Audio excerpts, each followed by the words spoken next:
Hi, I'm Mina. And I'm Yules. Thanks for tuning in to Artificially Informed. Imagine you're an astronaut, right? You're sitting there in the command module of the Orion spacecraft. Okay, I'm picturing it.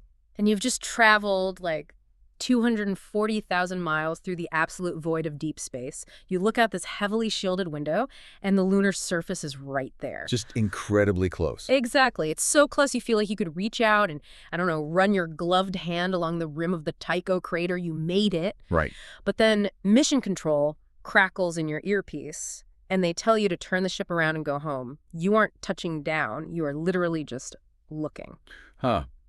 It sounds like some kind of psychological torture experiment, right? Should it? I mean, to go all that way, to expend that much fuel, that much human capital, and then to just agonizingly deny yourself the climax of the landing. It's wild. It is wild. But today we're doing a deep dive into exactly that, the agonizing discipline of human ambition. Right. Because that scenario, it isn't hypothetical at all. No, it's not. That is the exact flight plan for next week's launch. And I think it perfectly encapsulates this deeply fascinating, almost contradictory moment we are living through right now. Yeah, I would agree with that. Our ambition is constantly outrunning our grasp. Right. Whether we are reaching for the moon with this unprecedented mathematical precision or fighting over the copper buried beneath our feet here on Earth. Or wrestling with a profound, terrifying crisis of trust regarding artificial intelligence. It's all connected. Exactly. Welcome to the deep dive, by the way. If you are listening to this, you're the kind of person who wants to know the why behind the headlines, and that's exactly what we are getting into today. We are definitely seeing humanity's struggle to manage its own rapid advancements play out in real time. For sure. The stories dominating your newsfeed right now, the ones that feel chaotic, disconnected, just overwhelming, they are actually all linked by a single conceptual through line, which is consequence. Consequence. I love that. And we're going to unpack that through line today. We're skipping the superficial stuff and digging into the actual mechanisms of the world right now. From the thermodynamics of space mining to the actuarial math that dictates the price of gasoline in your neighborhood. Yes, and we're even going to cover a staggering logistical glitch involving 38,000 bananas in Scotland. I am still trying to process the bananas. That's so good. But yeah, from the macro to the micro, it's all human nature testing its own boundaries. So let's start by looking up. Okay, let's do it. On Wednesday, April 1st, 2026, NASA, that's the National Aeronautics and Space Administration, is scheduled to launch the historic Artemis II mission. And this is launching from the Kennedy Space Center in Florida, in the United States. Right, which is just momentous. I mean, we have not had a crewed mission to the moon in over half a century. Over 50 years. The geopolitical landscape of the world has completely turned over since Apollo 17. Oh, completely. But here's the funny thing. Despite 50 years of technological leaps, we are still entirely at the mercy of the troposphere. Oh, yeah. The weather is still the ultimate boss. Exactly. Right now, the meteorologists are holding at an 80% go forecast. And when we talk about weather for a rocket launch, we aren't just looking at whether it's raining, you know. No, not at all. We're talking about microscopic meteorological coordination. Right. The forecasting models are tracking high-altitude wind shear. Because if upper-level winds are too chaotic, the aerodynamic stress on the Artemis vehicle as it passes through max Q. Wait, real quick, explain max Q for anyone who might not. Sure. Max Q is the point of maximum dynamic pressure. It's basically the moment where the physical stress on the rocket is at its absolute highest during ascent. Got it. So if the wind shear is too aggressive at that exact moment, it could literally tear the rocket apart. Wow. Yeah. And they are also using Doppler radar to monitor cloud thickness and something called triboelectrification. Tribo what now? Triboelectrification. It's essentially the static charge a rocket can build up just by flying through certain types of clouds. Oh, wow. So the rocket itself becomes a hazard. Exactly.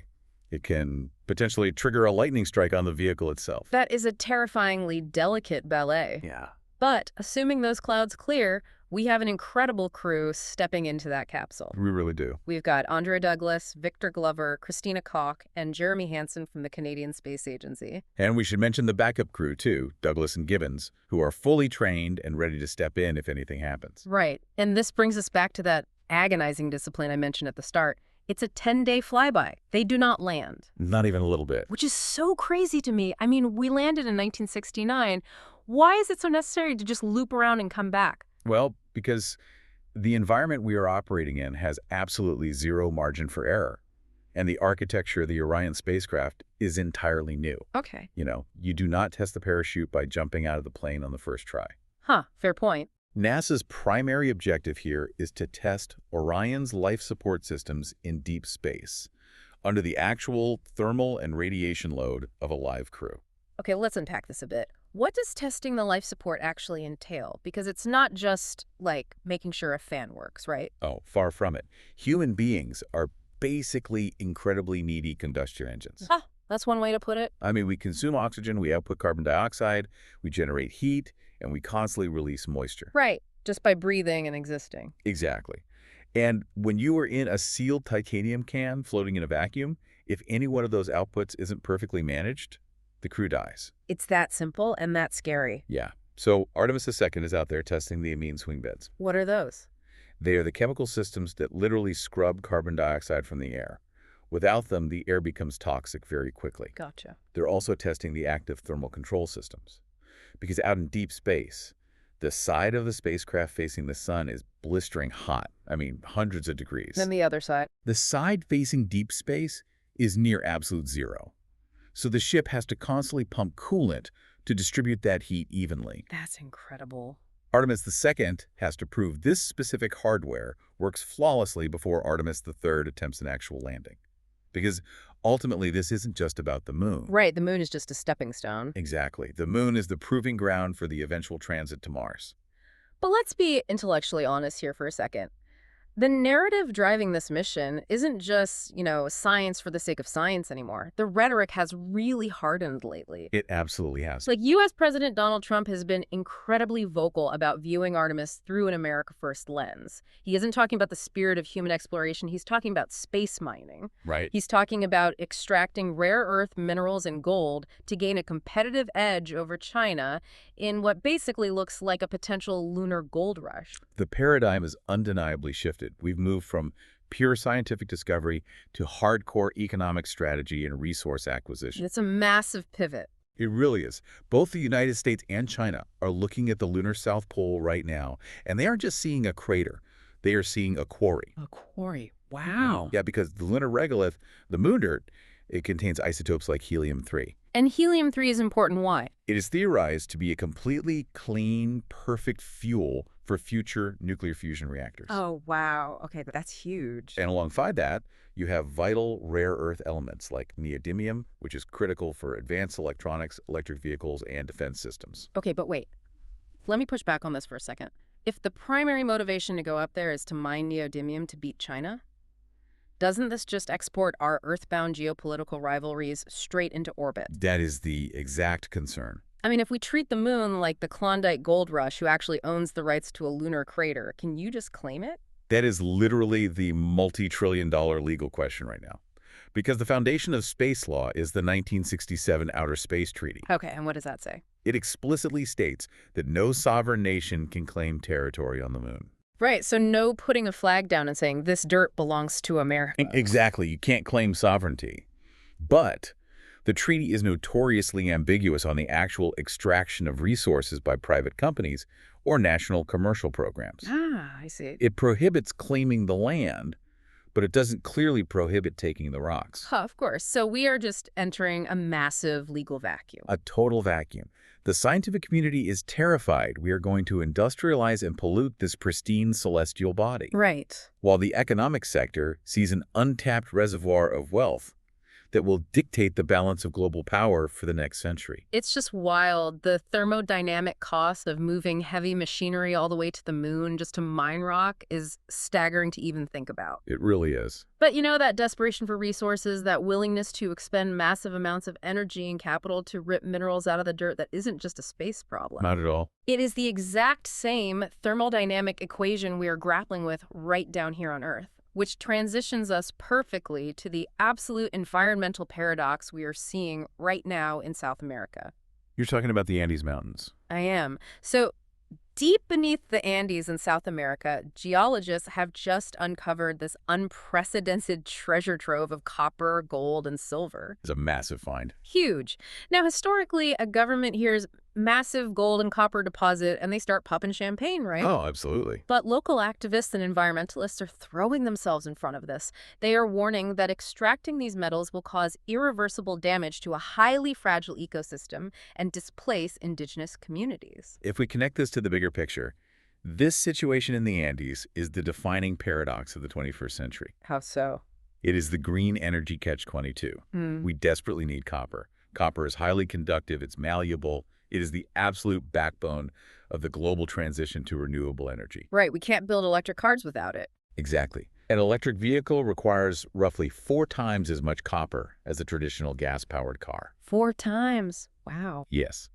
And wind turbines, modernized electrical grids, they require millions and millions of tons of it. But getting that copper out of the mountain is inherently destructive? Highly destructive. Right. I mean, copper mining isn't just a guy with a pickaxe in a tunnel. Right. It involves massive open pit excavation. You're removing millions of tons of rock. And then you use chemical leaching processes, often involving sulfuric acid, to separate the copper from the ore. Sulfuric acid? That sounds terrible for the environment. It is, and this process requires vast amounts of local water, which in the high Andes is already a very scarce resource. Plus, it creates toxic tailings, which is the waste rock and chemicals left over. So, to get the materials required to save the global climate, we have to actively destroy the local environment. That's the paradox. Here's where it gets really interesting to me. It's like we are a homeowner who discovers buried treasure in our basement, right? Okay, I like this analogy. But to get it out, we have to take a sledgehammer to our own foundation. We are literally compromising the structural integrity of our own house to pay off the mortgage. That is exactly what we are doing. And speaking of compromised structural integrity, we have this incredible story of accidental archaeology that proves how precarious human habitation really is. Yes, the sunken continent. Right, so ocean dredgers, these are guys who are just out there moving sand to build an artificial island. They accidentally unearthed a sunken prehistoric continent, a whole landmass that was completely swallowed by rising seas thousands of years ago. It's a breathtaking archaeological find, truly. Yeah. But it also functions as a glaring geological warning sign for us today. Because it shows that coastlines change. Exactly. When we look at a sunken continent, we are looking at the mechanics of climate shift written in stone. It is empirical proof that sea levels are not static. Right. And it shows that human settlements are entirely temporary if they cannot adapt to thermal expansion and glacial melt. And that prehistoric warning is colliding so violently with our modern industrial reality right now. It really is. Because the EPA, the Environmental Protection Agency in the United States, they just released a watchdog report that is, frankly, terrifying. Yeah, this report is bleak. They revealed that approximately 100 of the most heavily contaminated toxic waste sites in the U.S. are currently located in areas that are highly vulnerable to modern flooding and wildfires. This is where the concept of unintended consequences becomes highly lethal. Explain that. Well, over the last century, we buried our most hazardous industrial byproducts, right? Heavy metals, volatile organic compounds, chemical runoff. Stuff you do not want in your water. Exactly. And we put them in containment sites that were engineered based on historical weather data. We basically assumed the ground and the water levels would remain stable. But the baseline has moved. The baseline has moved drastically. So how exactly does a flood breach a toxic site? I mean, what is the actual mechanism of failure there? Because people hear toxic site and they think of a concrete bunker. Right. But a toxic site isn't a magical vault. It's often just a lined landfill or a capped holding pond. Oh, that's less reassuring. Yeah. So when an unprecedented 100-year flood inundates the area, the hydrostatic pressure of the floodwaters, the sheer weight and force of the water can breach those physical clay or synthetic liners. Okay. The water then mixes with the hazardous waste, creating what's called a toxic leachate. And then what happens when the water recedes? When the floodwaters recede, they drag all those heavy metals and chemicals directly into the local water table, straight into municipal drinking supplies and across agricultural soil. The containment is completely compromised. So our past sins of resource extraction are being violently unearthed by our present climate instability. Precisely. And the traditional bureaucratic infrastructure wasn't designed to move fast enough to patch these holes. Right. Which is why we are seeing global institutions desperately trying to adapt their mechanics right now. Just look at the GCF, the Green Climate Fund. That's the United Nations initiative. Yes, exactly. Right, so they just announced a major shift. They are spending $6.5 million to set up 5 new regional hubs in developing cities around the world. And those cities are very strategically chosen. Yeah, we've got Panama City in Panama, Amman in Jordan, Suva in Fiji, Nairobi in Kenya, and Abidjan in Côte d'Ivoire. For context here, the GCF has historically operated almost entirely out of its centralized headquarters in Songdo, South Korea. Okay. But you cannot effectively manage a coastal erosion crisis in Fiji from a boardroom in South Korea. The administrative latency is just too high. So this is really about the mechanics of decentralization. Exactly. By placing operational hubs directly in the regions facing the highest acute risks, like Kenya dealing with unprecedented drought, or Panama dealing with the disruption of the Panama Canal due to low water levels, they're trying to cut the bureaucratic red tape. That makes total sense. It empowers local experts to deploy climate finance directly to where the ecological bleeding is happening, much faster. But as we know, when resources become scarce, whether it's water in the Panama Canal or copper in the Andes, the immediate human reaction isn't always cooperation, right? Unfortunately, no. It is very often violent territorial control. The thermodynamic cost of extraction we talked about earlier is easily eclipsed by the human cost of conflict over those resources. Oh, without a doubt. Which brings us to the geopolitical pressure cooker that is currently dominating the global economy: the escalating conflict between the United States and Iran. This is an incredibly complex, multivariable equation. And to really understand the mechanics of what is happening, we have to look at the underlying strategies driving both sides. Absolutely. And I want to pause here and frame this carefully for you, the listener, because when we talk about the U.S.-Iran conflict, we are navigating deeply polarized waters. Very polarized. And it's important to understand both perspectives. From a right-leaning hawkish perspective, the current U.S. strategy of aggressive deterrence is seen as absolutely vital. The fundamental argument here is that the Iranian regime does not respond to diplomatic olive branches.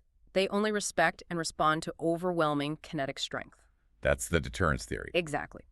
This viewpoint asserts that threatening critical infrastructure is literally the only viable mechanism to force Iran to stop funding proxy militant groups across the Middle East and to compel them to actually negotiate. Conversely, if you look at it from a left-leaning diplomatic perspective, there is profound alarm over what is viewed as a cycle of dangerous, uncontrolled escalation. Right, the fear of a broader war. Yes. This argument points out that maximum pressure campaigns historically have not neutralized the threat. Instead, they often radicalize the opposition further. That makes sense, too. The primary concern is that aggressive military posturing corners a desperate regime, and that drastically increases the probability of a catastrophic miscalculation. A miscalculation that could trigger a full-scale regional war. Exactly, which would lead to massive loss of human life and a total cratering of the global economy. Right. So with those underlying philosophies in mind, let's look at the actual kinetic reality on the ground right now. The facts on the ground are moving fast. They really are. President Donald Trump has issued an explicit threat to obliterate Iran's energy infrastructure, specifically naming the Karg Island oil export terminal and several power plants if a deal to reopen the Strait of Hormuz isn't reached immediately. We really have to understand what Karg Island actually is. It is not just a standard refinery. What makes it so critical? It is a highly specialized maritime loading facility located right in the Persian Gulf.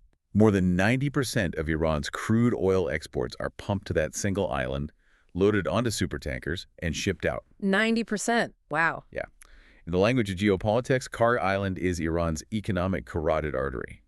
Threatening to vaporize it is not a nuanced diplomatic nudge. It is an existential threat to the regime's ability to fund itself. And the Iranian response hasn't been to back down at all. They are leaning right into the escalation. They are. We just saw a Kuwaiti oil tanker attacked off the coast of Dubai in the United Arab Emirates.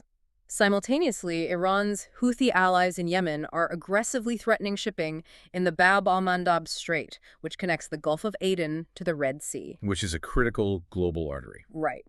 And I want to dig into the mechanics of this. How does a threat in a narrow strait in Yemen actually affect the listener sitting in their car thousands of miles away? It all comes down to the actuarial math of maritime insurance. Insurance? Yes, insurance. The Bab al-Mandab Strait and the Strait of Hormuz are global geographic choke points.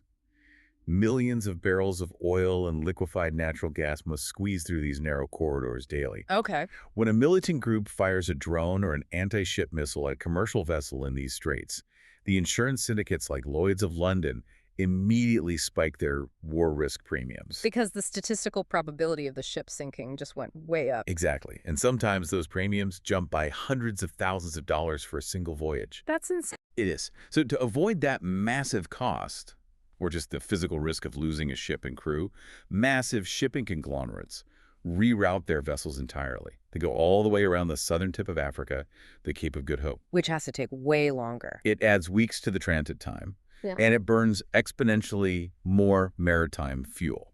So the supply drops because trips take longer, demand remains constant, and the price of the commodity mathematically must rise. It's just a domino effect, and we are seeing that mathematical reality hit the consumer instantly. In the United States, gas prices have shattered the $4 a gallon mark, which is a massive domestic political vulnerability for President Trump right now. Oh, absolutely. High gas prices are always a political nightmare. But while a price spike in the U.S. is a political headache, in developing economies, it is structurally devastating. Look at Nigeria. Gasoline pump prices in Nigeria just surged by 65%. That is the highest spike in all of Africa. Because energy costs are systemic. When fuel jumps 65% in a nation like Nigeria, it doesn't just mean it costs more to drive your car to work. It means the diesel required to transport agricultural goods from the farm to the city skyrockets. Which triggers a food crisis. Exactly. It also means the cost of running backup generators, which many businesses rely on heavily due to grid instability, becomes totally unsustainable. So a conflict in a strait in Yemen directly causes hyperinflation in a market in Lagos. That is exactly how interconnected the system is. And while the economic shockwaves are rippling outward globally, the military footprint is expanding so rapidly. Thousands of U.S. Army paratroopers and Marines are actively deploying to the Middle East as we speak. It's a massive buildup. And Israel has executed waves of airstrikes deep inside Iranian territory, targeting major cities like Tehran and Isfahan. We're seeing explosions in Jerusalem, and tragically, 3 UN peacekeepers were just killed in southern Lebanon. It is a chaotic, multi-front, kinetic environment right now. Which is why the diplomatic messaging we are receiving is so jarring. The White House press secretary recently stated that diplomatic talks are ongoing and productive. Right. Yet, literally on the same day, Qasem Jalali, who is Iran's ambassador to Russia, stated publicly that the U.S. proposals are unrealistic, and he vehemently denied that any back-channel negotiations are even taking place. This is the fog of war in action. Okay, here is where I struggle. If the White House says they're talking, and Iran says they aren't, and we literally have paratroopers landing on the ground, how does anyone, from an intelligence analyst to the average citizen, actually figure out what the ground truth is? That's the million-dollar question. Historically, determining the ground truth in that kind of fog has relied entirely on independent journalism. Right, reporters on the ground. Exactly. But that mechanism is currently under severe strain. The New York Times has just launched a major accusation against the Pentagon, claiming the military is actively flouting a federal judge's order. Right. There is this highly restrictive press access policy in place at the Defense Department right now. There is. The Pentagon is requiring journalists to have a military escort at all times within the building, and the Times is arguing that this is an unconstitutional prior restraint. They are saying it essentially allows the military to monitor and control who journalists speak to, which completely neutralizes their ability to cultivate anonymous sources and report accurately on the war's progress. It is the classic friction of a democracy at war. How so? Well, the state inherently desires total control over the narrative, right? They need to maintain operational security and domestic support for the war effort. Right. They don't want secrets leaking. But the free press demands transparency to prevent the state from hiding operational failures, or worse, human rights abuses. When you restrict the press like this, the fog of war deepens, and misinformation just fills the void. And we desperately need clear information right now because the stakes are no longer just conventional war. No, they are much higher. The collapse of the Iran nuclear deal negotiations has triggered the most dangerous geopolitical mechanism of all, nuclear proliferation. We are seeing credible reports that Japan, Turkey, and Saudi Arabia are all deeply reconsidering their non-nuclear status. I like to describe nuclear proliferation as a very complex hedging algorithm. It is a defensive domino effect. Walk me through that domino effect. If intelligence suggests Iran is mere weeks away from weapons-grade uranium enrichment, the entire security architecture of the Middle East crumbles overnight. Okay. Saudi Arabia, as Iran's primary geopolitical and religious rival, simply cannot allow Iran to have a nuclear monopoly. They would mathematically be forced to develop their own deterrent to maintain equilibrium in the region. So if Saudi Arabia gets a bomb, then what? If Saudi Arabia goes nuclear, Turkey suddenly feels exposed, so they spin up a program. Japan looks at their region and reevaluates. It takes a contained regional conflict and violently metastasizes it into a global existential threat. It's terrifying. We are trusting incredibly complex systems, diplomatic back channels, military intelligence, maritime shipping insurance to keep the world stable. But our trust in systems is fundamentally breaking down. It really is. We can't agree on the truth of a war, and increasingly we don't even trust the digital systems that process our reality, which shifts us perfectly from the fog of war to the algorithmic fog of artificial intelligence. The AI paradox is arguably the most fascinating psychological phenomenon of the modern era, in my opinion. Oh, without a doubt. We have successfully engineered these computational systems that can process data sets millions of times larger than the human brain can even comprehend, yet our psychological rejection of these systems is visceral. It's so visceral. The data on this is just wild. Let's look at a recent Quinnipiac University poll. They found that 15% of Americans are now actively willing to work for an AI boss. 15%. Yeah, they're calling this corporate trend the Great Flattening. It's this desire to completely eradicate human middle management and just report directly to a large language model. Which sounds dystopian to some, but appealing to others. Right. But in the exact same poll, it shows that only 5% of Americans actually trust the results generated by AI. The statistical dissonance there is just staggering to me. Right. If 95% of people believe an AI hallucinated the data or is fundamentally untrustworthy, how can 15% want it to dictate their performance reviews and their livelihood? I have to ask you, who are these 15%? Are these just tech utopians who genuinely believe an algorithm is a better, fairer leader? Or is this just a profound indictment of how deeply people hate human middle managers? I strongly lean toward the latter, to be honest. Me too. Think about the human manager.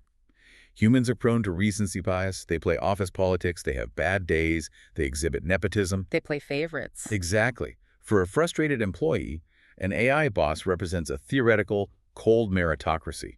The algorithm only sees your key performance indicators, your output, your code commits. It doesn't care if you didn't laugh at its joke in the break room. Right, but the flip side of that cold meritocracy is an absolute lack of context. Precisely. And that's the danger. AI operates on rigid, programmatic logic. Right. If an employee's output drops by 40% in a week because, say, their child is in the hospital, a human manager exercises empathy and grants leeway. Usually, yes. An AI boss, running on strict attendance and output protocols, might just automatically execute a termination sequence. It optimizes for efficiency, but it completely ignores the human condition. And yet, while the workforce debates the ethics of AI bosses, capital is moving so aggressively, Silicon Valley is completely unbothered by the consumer trust deficit. Oh, they do not care at all. The money is moving. Sandeep Malia, a former partner at the massive investment firm Co2, just raised $65 million for a new enterprise AI agent startup. Runway just launched a massive AI film incubator. The money is flowing like water. Because venture capital doesn't invest in current consumer comfort. They invest in inevitable technological capture. Inevitable capture, I like that phrasing. They know the integration is coming, regardless of the public friction. But that friction is generating some serious sparks right now. Which brings us to Bluesky. The social media platform Bluesky recently launched a new AI curation tool called Addy. Right, I saw this. The premise was entirely user empowerment. You type in a natural language prompt like, show me posts about aerospace engineering, but filter out political arguments, and Addy builds you a custom feed. Sounds great in theory. In theory. But within days, Addy became the second most blocked account on the entire platform. Over 125,000 people manually blocked the AI. To put that in perspective, the only account blocked more often was controversial U.S. political figure J.D. Vance. Here's where it gets really interesting. This Bluesky situation perfectly illustrates what behavioral economists call the transparency paradox. Oh, tell me about the transparency paradox. What is that? Consider TikTok or Instagram. The average user spends hours a day scrolling feeds that are aggressively ruthlessly curated by opaque AI recommendation engines. Right, the algorithm is feeding you what it wants. Exactly. The AI is actively manipulating their dopamine receptors based on dwell time and click-through rates. And users largely accept it because the mechanism is invisible. It feels like magic. Just keep scrolling. But the moment Bluesky made the AI visible, the moment they gave it a name, Addy, and effectively said, here's the robot curating your thoughts, the user base violently revolted. So we demand the illusion of organic discovery. We actively want to be manipulated by the algorithm. We just don't want to be reminded that we are being manipulated. Exactly. When the AI is personified, it triggers a deep, uncanny valley of digital agency. People feel their autonomy is being insulted to their face. And the massive tech conglomerates are really struggling to navigate this exact tension between integration and overreach. Look at Apple. Oh, the Apple Intelligence rollout. Yes, Apple recently and accidentally pushed its highly anticipated Apple Intelligence software suite to users in mainland China. The problem, they hadn't secured the mandatory regulatory approval from the Chinese government. Which is a massive oversight. Huge, because China strictly controls and censors AI models operating within its borders. Apple had to frantically pull the update to avoid massive geopolitical penalties. It proves that data does not exist in a borderless utopia. Right. The geopolitical borders we discussed earlier regarding Iran and the Andes, they apply just as rigidly to the digital stratosphere. An AI model trained in Cupertino carries Western assumptions about free speech that are entirely illegal under Chinese digital law. Meanwhile, Meta, the parent company of Facebook and Instagram, is trying to bypass the software friction entirely by embedding AI directly into your physical reality. The smart glasses. Yeah, they just released 2 new prescription Ray-Ban smart glasses called Scriber and Blazer, retailing for $499.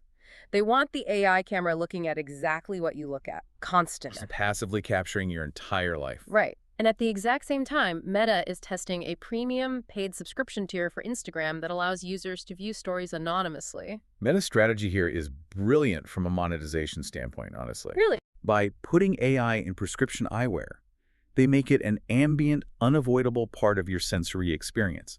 It's no longer a tool you choose to open on your phone. It's a lens you literally wear to see the world. Right, you can't opt out if you need them to see. And by charging for privacy features on Instagram, they are quietly admitting something profound. They're saying that in the digital age, privacy is no longer a default human right. It is a luxury commodity you have to subscribe to. That is deeply unsettling. But it leads us to the most extreme, almost science fiction application of AI we are tracking today. Mantis Biotech is currently pioneering the creation of digital twins. This is truly revolutionary, but ethically staggering. For the listener, here's how a digital twin works. Mantis Biotech takes massive arrays of your personal biological data, your full genomic sequence, your proteomic markers, your metabolic rates, your entire medical history, and they feed it into a highly advanced AI. And it creates a simulated digital replica of your specific biology.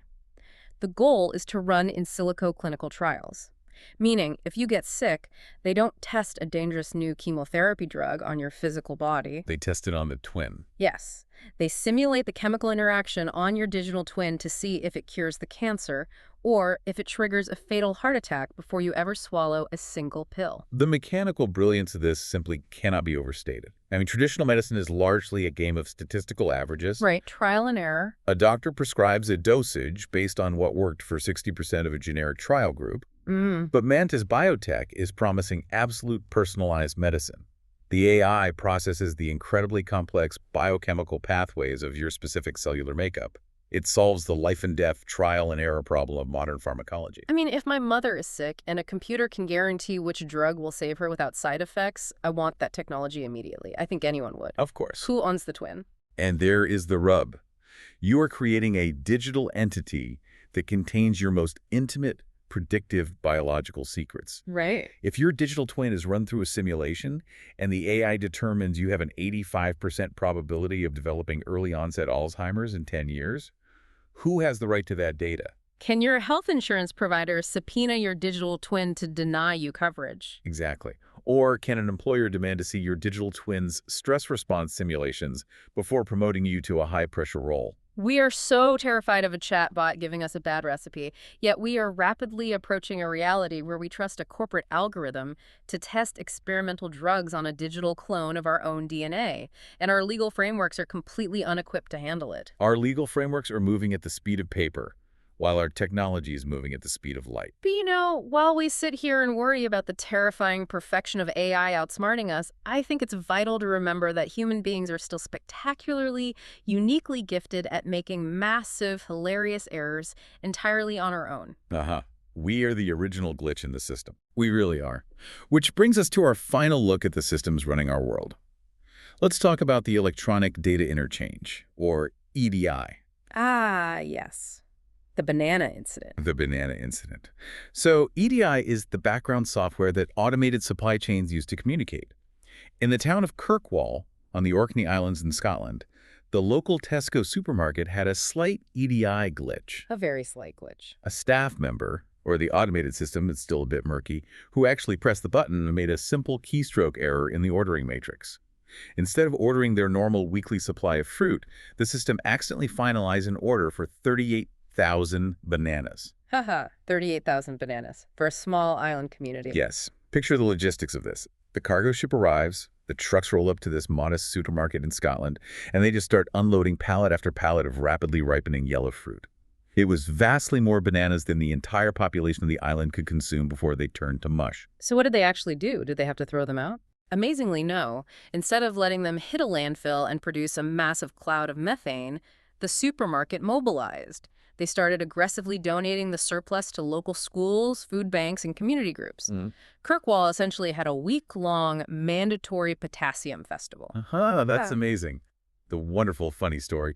But structurally, it really highlights the extreme fragility of hyper-optimized global supply chains. It really does. We have built these massive automated logistics networks that assume perfect data inputs, a single misplaced decimal point, a single human typo, and physical cargo ships start moving tens of thousands of items across the ocean unnecessarily. Right. It's funny when it's bananas in Scotland. It is catastrophic when that same glitch happens in a system ordering surgical equipment or aviation fuel. Exactly. When systems fail at scale, the damage is very real. And speaking of systemic failure, let's pivot to the United Kingdom, where a massive financial scandal is currently breaking open. The auto loan scandal. Right. The UK's city regulator has just revealed that a staggering 12.1 million motor finance deals were missold to drivers over the last several years. This revolves around a practice called discretionary commission arrangements. Explain the mechanics of that, because to the average person buying a car, they just look at the monthly payment, they don't see the back-end math. Right, and that is exactly what the dealerships preyed upon. Under these discretionary models, banks and lenders allowed car dealers to artificially inflate the interest rate on a customer's auto loan. Just arbitrarily. Yes. And the higher the dealer pushed the interest rate above the baseline, the larger the secret commission the dealer received from the bank. Wow. It fundamentally incentivized the salesperson to act against the financial interests of the consumer. The customer thought they were getting a standard competitive loan, but they were actually being charged thousands of extra pounds purely to pad the dealer's pocket. It is the absolute definition of asymmetric information. The regulator is estimating that the average compensation payout will be around £829 per person, multiplied by 12 million people. It's a massive payout. That is a multi-billion-pound systemic failure of consumer protection. And this ties directly back to our earlier conversation about AI and trust. We wring our hands over the ethics of algorithms, but here we have a massive, highly regulated human industry that systematically defrauded 12 million working-class people who are just trying to buy a vehicle to get to work. Right. When human institutions prove themselves this untrustworthy, it breeds a deep, corrosive cynicism in the public psyche. And we are seeing the results of that cynicism play out globally right now. Because trust is broken, governments around the world are fundamentally disagreeing on how to regulate society, particularly when it comes to the digital age and basic human rights. We are watching the moral and legal consensus of the world fracture in real time. The divergence in global social legislation right now is incredibly stark. I want to rapid fire 3 different approaches we are seeing just this week. Okay, let's hear them. Let's start in Australia. The Australian government is currently threatening to sue a major social media company for failing to enforce a newly enacted national ban on users under the age of 16. Australia has decided that the mental health damage caused by algorithmic feeds is so severe that they are legally walling off the internet for minors. It is a highly paternalistic, state interventionist model. Right. The government is essentially saying the parents cannot fight the algorithms alone, so the state will physically block access to protect the youth. Okay, now contrast that with the United States. The U.S. Supreme Court just issued an 8-to-1 ruling striking down a Colorado state law. Colorado had attempted to ban conversion therapy for LGBTQ plus youth, arguing it is a psychologically abusive practice. But the Supreme Court struck the ban down, citing First Amendment free speech rights. They ruled that the state cannot prevent a counselor from engaging in faith-based speech, even if the state's medical board classifies that speech as harmful. And this is the constitutional absolutist model. The U.S. legal system is prioritizing the abstract principle of free speech above the state's desire to enact psychological protections. It is the exact opposite of the Australian approach to state intervention. And then you look at a nation like Senegal. President Macky Sall just signed a draconian new law that doubles the criminal penalty for same-sex relations to 10 years in prison. Furthermore, the law actively criminalizes any advocacy for LGBTQ plus rights, legally classifying it as illegal propaganda. And this represents the authoritarian, culturally conservative model. The state is utilizing the full punitive force of the law to enforce religious and traditionalist mores, violently stripping away basic human rights in the process. When you look at those three examples, Australia, the United States, and Senegal, it is the ultimate juxtaposition of our era. It really is. We are a species capable of sending 4 astronauts around the moon, utilizing orbital mechanics mapped out to the millimeter. We can build digital clones of our own DNA to cure cancer, but a grocery store can't order fruit without glitching, and the highest courts and governments in the world cannot agree on basic, fundamental questions about human rights, child safety, or the freedom of information. We are a species of extreme, almost irreconcilable contradictions. So, after unpacking all of this, from Artemis to the Andes, from the Strait of Hormuz to an AI named Addie to a literal mountain of Scottish bananas, how do we actually synthesize this? What is the signal in all this noise? If we pull all these disparate threads together, I think the synthesis is really a matter of pacing. Humanity's hardware is advancing exponentially faster than its software. Hardware versus software. Elaborate on that. Hardware, I mean, our physical and digital tools. Our spacecraft, our deep-sea dredgers, our machine learning models, our genetic sequencing. We are building 21st and 22nd century capabilities. But our software, our societal operating systems, our geopolitics, our basic human psychology, our legal frameworks is still running on ancient code. We are fighting over borders, hoarding resources, and operating out of fear and tribalism, just as we did it 1,000 years ago. We possess the tools of gods, but we are still operating with the emotional maturity of primates fighting over a water source. That is exactly it. And that is why it is so crucial for you, the listener, to understand these mechanisms.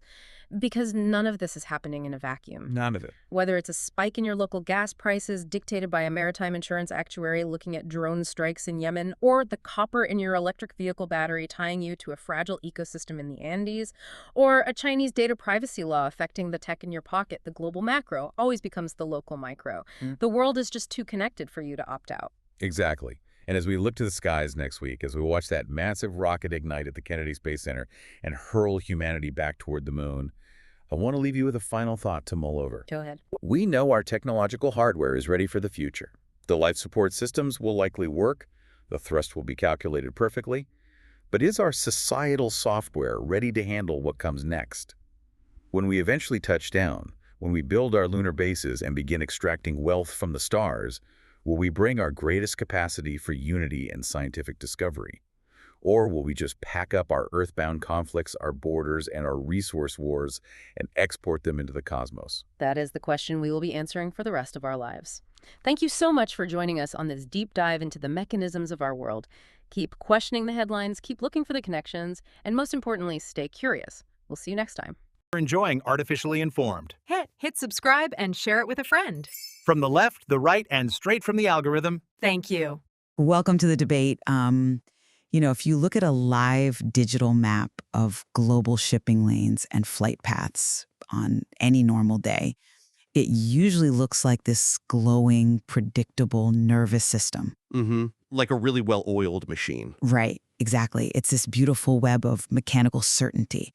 Just, thousands of tiny lights moving goods, data, people across oceans and continents in perfect rhythm. But right now, if you look at that exact same map, entire sections of that planetary nervous system are just blinking out. Yeah, they're going completely dark. They are, or they're rerouting around these massive geographic black holes. It honestly looks less like a functioning circulatory system and more like, I don't know, a seismic fault line violently shifting, right? Just tearing the underlying infrastructure apart. Exactly. And that fault line is currently centered squarely in the Middle East. But the tremors are radiating out to literally every corner of the planet. We are witnessing this escalating geopolitical crisis involving the United States, Israel, and Iran. And the shockwaves are undeniably planetary. Right, and we have to ground this in what just happened. We have former President Trump issuing these explicit threats to obliterate Iran's energy infrastructure, specifically Karg Island. Which is essentially the beating heart of Iranian oil exports. I mean, it handles something like 90% of their crude. Yeah, 90%. And the immediate result of just the threat? Severe, terrifying economic tremors. I mean, here in the U.S., gas prices have easily eclipsed $4 a gallon. But when you look at the ripple effects in the global south, the picture is, well, it's profoundly more severe. Which I think brings us to the core tension we really need to unpack today. Because looking at this map, we have to ask, are we simply looking at a temporary regional disruption? Like, is this just a massive stress test that the global market and our existing alliances can ultimately absorb? Or conversely, are we witnessing a fundamental, permanent fracturing of the U.S.-led global economic and security architecture? Right. And I have to admit, when I first look at the Strait of Hormuz effectively closing or, oil markets panicking, I initially feel that sense of dread. But the more I dig into the data, I actually see this as a necessary, albeit really abrasive, realignment. A realignment? To me, it is forcing interdependencies to evolve, it's accelerating technological adaptation, and it's proving the sheer resilience of international markets. The system isn't dying, it is upgrading. I come at it from a different way. You call it an upgrade, but I look at that exact same data, and I see a system in terminal decline. Terminal? Yes, terminal. The traditional global architecture isn't just adapting, it is actively fracturing beyond repair. This crisis is dismantling historical alliances, it is exposing the hard physical limits of Western hegemony, and crucially, it's creating permanent alternative geopolitical blocks. And most tragically, it is inflicting irreparable economic damage on the global south in a way that simply cannot be undone by a quick market correction. Well, let's dive right into that shifting architecture of global alliances then, because I think it's easy to misinterpret the friction we are seeing right now. When you look at the traditional pillars of the Western alliance, sure, there is hesitation, but look at the new channels opening up. What new channels, though? Well, we are seeing countries like Pakistan, who traditionally balance between various spheres of influence. They're stepping up to mediate high-level talks between the U.S. and Iran. They are hosting meetings with Turkey, Egypt, and Saudi Arabia. And for decades, the primary critique of the U.S.-led order was that it infantilized regional powers, right? That everyone just waited for Washington to solve the problem. Now we have an interconnected planetary network actually taking ownership of their own security. I see why you think that this is a collapse, but let me give you a different perspective. This isn't the collapse of an order, it is the decentralization of one. You call it decentralization, I call it decay. I mean, let's look at the actual behavior of the so-called pillars of this order. European allies are completely balking. I wouldn't say completely balking. Spain has explicitly refused to allow U.S. warplanes involved in this Iran conflict into its airspace.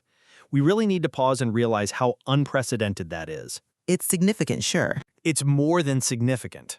Spain closing its airspace isn't just a logistical hiccup requiring U.S. bombers to reroute. It is a profound structural political statement. It signals that Europe absolutely does not want to be dragged into a war of choice in the Middle East, and Washington knows it is isolated. I think isolated is a strong word. But we have the White House unprecedentedly suggesting that Arab partners should literally foot the bill for a potential conflict with Iran. That is not the behavior of a confident hegemon leading a united global order. That is the behavior of a fractured alliance system desperately turning on itself.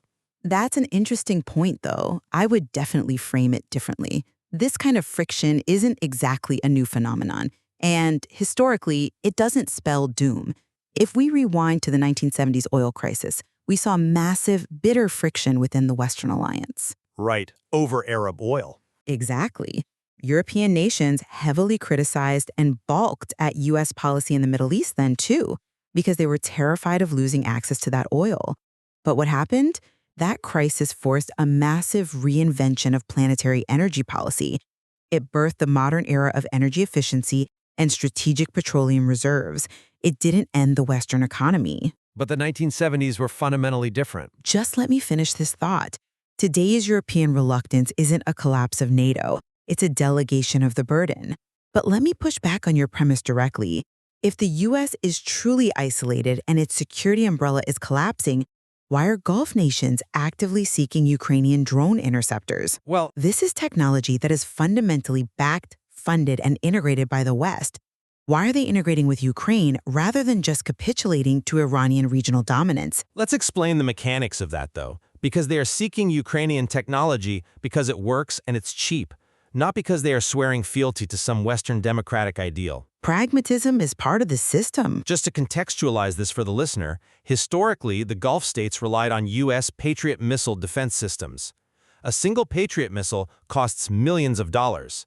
They were firing these multi-million-dollar missiles to shoot down Iranian Shahed drones that cost like maybe $20,000 to manufacture. Right, the cost asymmetry is huge. Basic math dictates that if you fight an asymmetric war that way, you will bankrupt yourself in a month. So turning to Ukraine for cheap, combat-tested drone catchers isn't some grand geopolitical alignment with the West. It's purely pragmatic, transactional survival. The traditional U.S. security umbrella has gaping holes in it, and regional powers are just scrambling for stopgaps. But I mean, that pragmatism is the new order. The sharing of technology across hemispheric divides from Kyiv to Rio is exactly the kind of resilient network I'm talking about. But while we debate the nuances of who is buying whose drones, the material impact on the planet right now is catastrophic. We have to look at how this diplomatic fracturing connects to the weaponization of energy and planetary economics. The global economy is bleeding. I'm sorry, but I just don't buy that the system is successfully adapting. Let me tell you why. Go ahead. In Nigeria right now, gasoline pump prices have surged by 65%. That's the highest spike in Africa. And we need to understand what that actually means. This isn't just an inconvenience for someone driving to an office. In a developing economy, diesel is the lifeblood of survival. Absolutely. It runs the generators that keep hospitals online. It runs the trucks that move food. Look at the Philippines. We have verified reports of Elmer Ulani, a 35-year-old farmer in the Cordillera region. He harvested 10 tons of cabbage, and his entire earnings were completely wiped out solely by the surge in diesel costs required to transport his crop down the mountain. Oh, wow. That's devastating. He is out on the streets protesting to stop the U.S.-Iran war, because a geopolitical chess match on the exact opposite side of the planet is literally starving his family today. I hear that, and the localized pain is undeniably severe. No one is minimizing the tragic reality for a farmer in the Philippines or a commuter in Nigeria. The margins in agriculture and archipelagos are razor thin, and fuel spikes just destroy them. They do. But from an analytical standpoint, we have to look at how the macro global market is operating under this immense pressure. It is actually rerouting resources with staggering efficiency to prevent a total systemic collapse. You look at the disruption, I look at India. India? Yes. India has stepped in to buy 1.5 million barrels a day of Russian crude. Now, from a strictly political standpoint in Washington, D.C., that is highly frustrating. But from a planetary economic standpoint, India is acting as a massive pressure valve, a pressure valve. Right? By absorbing that Russian crude, India is stabilizing global supply and preventing those Nigerian and Filipino diesel prices from tripling instead of surging 65%. But we have to look at how India is absorbing that crude, because the mechanism itself is what is breaking the global order. They aren't just logging on to a Western exchange and paying in US dollars. To execute these trades, they are utilizing massive shadow fleets. The ghost tankers? Exactly. Aging oil tankers that turn off their AIS transponders to avoid tracking. And more importantly, they are settling these massive transactions in local currencies, like rupees or UAE dirhams. They are completely bypassing the SWIFT financial system and the petrodollar. That is the definition of the global order fracturing. Well, And while the U.S. fixates on threatening Karg Island, Russia is quietly building a formalized alternate energy bloc. Putin is extending cheap gas contracts to Serbia, and we've seen the historic arrival of Russian oil in Cuba following the reversal of the U.S. blockade. This isn't just a temporary workaround. This is a deliberate structural decoupling from the Western financial system. I'm not convinced by that line of reasoning because you are framing Russia's energy maneuvers as the birth of a powerful, sustainable new bloc. Let me offer an analogy to explain what I think is actually happening here. Okay, let's hear it. When you see Russia desperately sending oil to Cuba or locking in cheap, below-market long-term contracts with Serbia, that isn't the foundation of a thriving new global architecture. Russia isn't building a rival Amazon here. They are the guy in the alley selling high-end stereo equipment out of the back of a van at a 40% discount. Because he needs cash. Exactly. Because he desperately needs cash by tomorrow morning. It looks like market penetration on paper, but it is actually an act of extreme economic desperation. And just like the guy in the alley, you cannot build a stable, permanent global architecture on desperate, under-the-table, heavily discounted transactions. But those transactions are happening. Right. But I have to ask you, aren't these shifting oil flows and shadow fleets just the global market's immune system kicking in? It's naturally routing resources around geopolitical blockages rather than evidence of a collapsing order. It is only an immune system response if the body eventually recovers and goes back to normal. If the fever stays high permanently, the organs shut down. The Global South cannot sustain this liquidation market indefinitely, and the guy in the alley is slowly establishing his own permanent supply chains. I just don't see it as permanent. But to truly understand how permanent this fracture is, we have to follow the logic of how those non-dollar trades actually happen. Bypassing the dollar requires an entirely separate digital financial infrastructure, which brings us to a massive vulnerability, the shifting of the conflict from physical commodities to the new digital battlefield. Right. The asymmetric warfare component. Exactly. We are seeing asymmetric warfare bleed into the foundational architecture of the planetary economy. The Iranian Revolutionary Guards have made an unprecedented, explicit threat to target 18 major U.S. tech firms, including Apple and Microsoft, starting April 1. This completely changes the paradigm. This isn't about parking an aircraft carrier in a strait to keep oil flowing. It is about introducing systemic risk to the global digital economy.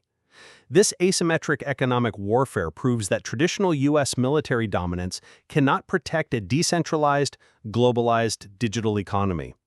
A cyber attack on cloud infrastructure that processes global banking doesn't care about airspace restrictions over Spain. Wait, before we move on, let's unpack that concept for a second, because we often hear terms like the splinter net thrown around when discussing these digital threats. Yes, the splinter net. Right. We're used to one unified global internet where, a server in California seamlessly talks to a smartphone in Tehran or a bank in Manila. How does this threat actually physically fracture that? That's the crux of it.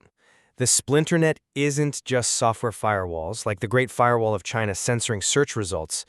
It is the physical and architectural decoupling of networks. Because countries realize that if they rely on Western cloud infrastructure, they are vulnerable to both Western sanctions and anti-Western cyber attacks. So they build their own. Exactly. They start physically routing undersea cables differently.